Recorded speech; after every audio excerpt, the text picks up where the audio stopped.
सूरत globally diamond की वजह से जाना जाता है। अभी डायमंड एक्सपोर्ट और lab grown diamond jewellery export का मार्केट बहुत बढ़ रहा है, लेकिन कुछ अगर हम डेटा पे नजर डालें तो कैलेंडर ईयर 23 में हमने 72 लाख करोड़ का एक्सपोर्ट किया था, और साल 2024 में हमने 2.34 लाख करोड़ का एक्सपोर्ट किया था। तो ये कम क्यों हुआ? वेरी क्या इसकी इंटरेस्टिंग जो question.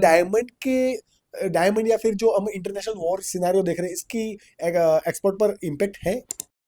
Hey lovely audience, this is your host Akash Ukani and thank you for choosing this particular topic to watch. જો તમે આ પોડકાસ્ટ ક્લિપ માટેનો ફૂલ એપિસોડ જોવા માંગો છો તો તમે અમારી મેઇન યુટ્યુબ ચેનલ સ્કિલ જોગીને સબસ્ક્રાઇબ કરીને તમારી લાઈફ એન્ડ તમારા બિઝનેસમાં વેલ્યુ એડ કરી શકો છો.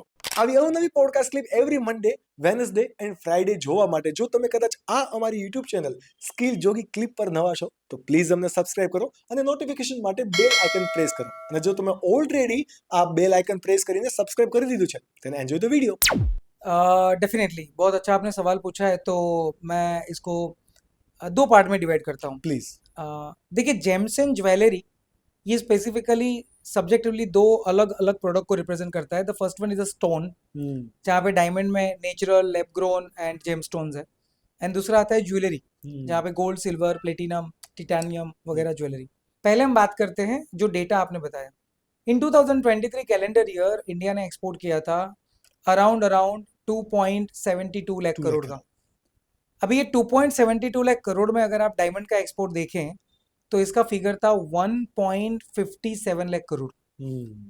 और 2024 में जो टोटल जेम्स एंड ज्वेलरी का एक्सपोर्ट है चैप्टर नंबर 71 का, वो था 2.37 लाख करोड़। तो ये ड्रॉप गया।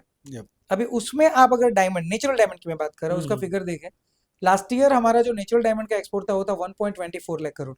मतलब आप देखो, सबसे पहला गैप तो 30,000 करोड़ का नेचुरल डायमंड में आ गया। अभी पहले उसकी बात करते हैं। नेचुरल डायमंड में जो गैप है ना, उसकी बदौलत ओवरऑल डेटा हमें डाउन देखने को मिला मोस्टली, क्योंकि यही गैप है बड़ा। इसका सबसे बड़ा रीजन पिछले 4 सालों से आप पकड़ो, पैंडेमिक के बाद इकोनॉमीज जो है ना वो खड़ी नहीं हो पाई, और आज की डेट में भी धीरे धीरे धीरे ये इंप्रूव हो रहा है। मीनवाइल 2 वॉर हो गए, जहाँ पे बट ऑब्वियस इजराइल वाला वॉर और रशिया वाला वॉर। यूक्रेन। और आप समझो, रशिया ये वो कंट्री है जहाँ से डायमंड्स आते हैं रफ, और इजराइल वो कंट्री है जो सबसे बड़ा डायमंड परचेजर है, क्योंकि but obvious there are several Israeli in US and अलग मार्केट। इसके साथ साथ थोड़ा सिनारियो चाइना का भी चेंज हुआ। चाइना ने 2022-23 में ये तय किया कि we are not going to import the diamonds, but we are rather importing the gold. तो ये चाइना क्या कर रहा है, गोल्ड को कंज्यूम कर रहा है, बिकॉज वो अब अमेरिका के सामने बट ऑब्वियस लड़ाई के पूरे मोड में है। हाँ, तो ऐसे केस में जिनके पास गोल्ड होगा ना, वो स्ट्रॉन्ग नेशन है। तो आज की डेट में यूएस के पास गोल्ड है, इसलिए वो स्ट्रॉन्ग नेशन माना जाता है। बाकी इंटरनली उनके पास प्रोडक्शन ऐसा कुछ नहीं है कि वो ऐसा स्ट्रॉन्ग नेशन बन सकता है, but obviously it is another matter. तो मैं बात कर रहा था कि चाइना ने डायमंड का इंपोर्ट कंप्लीटली ऑलमोस्ट बंद कर दिया। आप चाइना के डेटा देखो, 2021-22 में जो कंट्री अराउंड 23-24 हजार करोड़ के डायमंड इंपोर्ट करता था, उस कंट्री ने कम्प्लीटली बंद कर दिया। इसका सीधा मतलब क्या होता है कि अल्टीमेटली वहां पे गैप बड़ा दिखा। बट मुझे ये लगता है कि आने वाले टाइम में अगेन इसका डिमांड बढ़ेगा। अब God knows what happen, but देखिए, इसके सामने एक अनदर स्टोरी बहुत अच्छी क्रिएट हुई, and that's called the lab grown diamond. अभी लैब ग्रोन डायमंड से हुआ ये, अभी देखिए इनके रेसिप्रोकेशंस है, कुछ अच्छा होता है तो कुछ बुरा भी होता है। लैब ग्रोन डायमंड आने से नेचुरल डायमंड की डिमांड कम हुई, ये बुरा हुआ। पर लैब ग्रोन डायमंड आने से मिडिल क्लास जो पहले डायमंड नहीं खरीद पा रहा था, वो अब खरीदने लगा।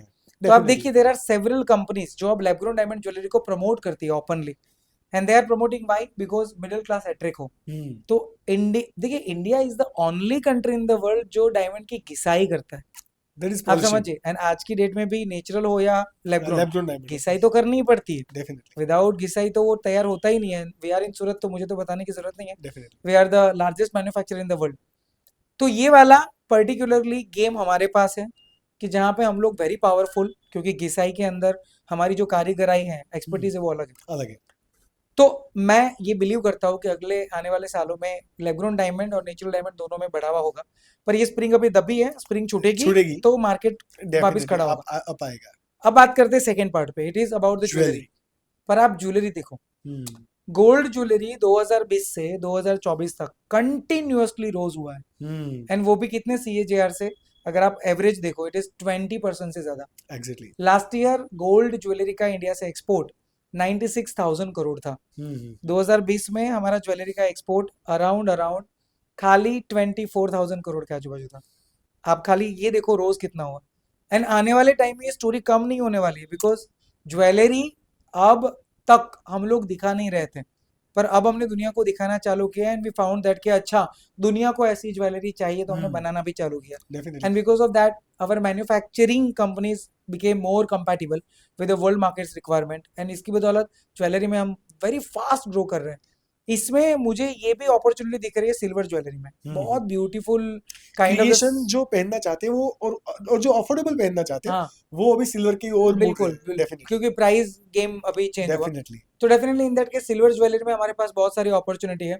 हालांकि डेटा दिखाता है कि पिछले साल हमारा डेटा डाउन गया बिकॉज ऑफ हांगकांग का इंपोर्ट बंद हो गया, चाइना चालू हुआ इसलिए, definitely. And because of that only. बाकी बहुत सारे अनदर मार्केट्स में हम पॉजिटिवली आगे बढ़ रहे हैं, पर एक बहुत ही ऐसा एरिया है जहाँ पे हम लोग फोकस नहीं कर रहे। It's called the imitation jewellery. When I am talking 71 number chapter ना, इसमें इमिटेशन आता है। It is 1 gram 2 gram gold silver. आप देखिए इसका वर्ल्ड मार्केट बहुत बड़ा है। China is doing massive export of it. India के अंदर जो इनले टेक्नोलॉजी होती है, जो उसके ऊपर मतलब जो रोडियम करते हैं, I am telling you boss, ये टेक्नोलॉजी अगर हम लेके आए, देयर आर सेवरल कंपनीज के जिनको मैं जानता हूँ जो लोग अभी चालू किया है। आने वाले टाइम में ये इमिटेशन ज्वेलरी का बड़ा मार्केट है, बिकॉज सबको लाइट वेट पहनना है, गोल्ड फील आना चाहिए, पर प्राइस इतना नहीं होना चाहिए। तो definitely imitation jewellery is the key area is the key जहाँ पे area. India will work a lot.